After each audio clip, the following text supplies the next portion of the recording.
জীবনের শেষবারের মতো আমার এই সার্টিফিকেটগুলো আর একবার ভালো মতো দেখে নিলাম।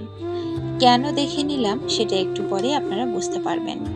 অনেক বছর ধরে এই সার্টিফিকেটগুলো বুকের মধ্যে আগলে রেখেছিলাম। ভেবেছিলাম ভালো একটা সেক্টরে ভালো একটা পার্মানেন্ট জব পাবো এই আশায়। কিন্তু এত বছর আগলে রাখার পরেও যখন দেখলাম একটা ভালো সেক্টর বা পার্মানেন্ট কোনো জব পেলাম না, তাহলে আর এই সার্টিফিকেটগুলো রেখে কি লাভ, তাই না? বিশ্বাস করেন, এগুলো এতটা যত্ন সহকারে রেখে দিয়েছিলাম একটা ফাইলে। সেই ফাইল থেকে আজকে দেখলাম অজস্র কাগজপাতি, এত এত কাগজপত্র, এত এত অভিজ্ঞতার প্রত্যয়নপত্র। এগুলো দিয়ে কি করব? এগুলো দিয়ে কি বা আর হবে? কাজে আসবে কোনো? কোনো লাভ নেই, কোনো কাজেই আসবে না। তাই অযথাই নিজের ফাইলটাকে ভারী করে রেখেছি, নিজের ওয়ার্ড্রোবটাকেও ভারী করে রেখেছি। শুধু শুধু জায়গা দখল করে নিয়েছে এই কাগজগুলো। এই সার্টিফিকেটগুলো একটা সময় অনেক বেশি মূল্যবান মনে হলেও আজ বুঝতে পারলাম এখন বর্তমানে এই সার্টিফিকেটের কোনো মূল্যায়ন নেই।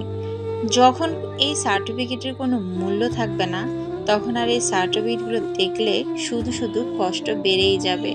তাই সিদ্ধান্ত নিলাম সব কাগজপাতি, সব সার্টিফিকেটগুলো পুড়ে ফেলবো। অনেক কষ্ট হচ্ছে পুড়ে ফেলতে, কি করব, কিছুই করার নাই। এখন হয়তোবা অনেকে এসে বলবে এটা নতুন একটা ধান্দা, বা এরকম একটা ভিডিও ভাইরাল হয়েছে বলে আমিও করলাম। আসলে না, আমি না ভুলেই গিয়েছিলাম। যখন আমি কাগজগুলো সব পড়ে ফেললাম, ভিডিওটা এডিট করতে বসছি, ঠিক তখন আমার মনে হলো ওমা, এরকম একটা ভিডিও কিন্তু ভাইরাল হয়েছিল। তাহলে এই ভিডিওটা অনেকে দেখেই অনেকে অনেক রকম মন্তব্য করবে। করলে করুক, আমার কোনো যায় আসে না।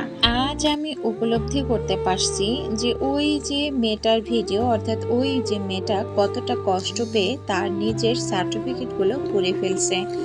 আসলে সবার মনেই কিছু না কিছু কষ্ট থাকে, কিছু না কিছু দুঃখ থাকে। সবাই কিন্তু সব কষ্ট দুঃখ প্রকাশ করতে পারে না। সেম আমিও না এই সময়টা আমার মনের কষ্টগুলো প্রকাশ করতে পারছি না। তাই আমি আমার এই কাগজগুলো পুড়ে ফেলার মধ্যে কিছু না কিছু কষ্ট প্রকাশ করে ফেললাম। যারা বোঝার তারা বুঝে নেবে, আর যারা না বোঝার তাদের উদ্দেশ্যে একটা কথাই বলি, কতটা কষ্ট পেলে একটা মেয়ে তার কাগজপাতিগুলো পুড়ে ফেলতে পারে। এই চাকরির পিছনে অনেক ছুটেছি, অনেক করেছি, অনেক প্রাইভেট সেক্টরেও জব করেছি, অনেক অভিজ্ঞতা আমার আছে, কিন্তু একটাও যেন আর কাজে আসতেছে না।